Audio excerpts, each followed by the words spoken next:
Şəkərli diabeti olub, ayaqlarında yanma, uyuşma kimi şikayətləri olan xəstənin hər iki aşağı ətrafının arterial qan dövranı dəyərləndirdi.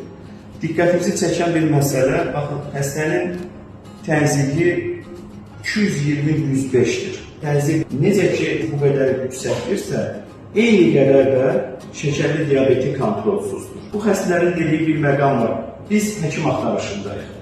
Pəhriz saxlamaz, dərmanları vaxtında içməz və ya tez-tez dərmanları fasilə verib də digər türkəçarə kimi və s. kimi üsullar axtarmağa çalışır.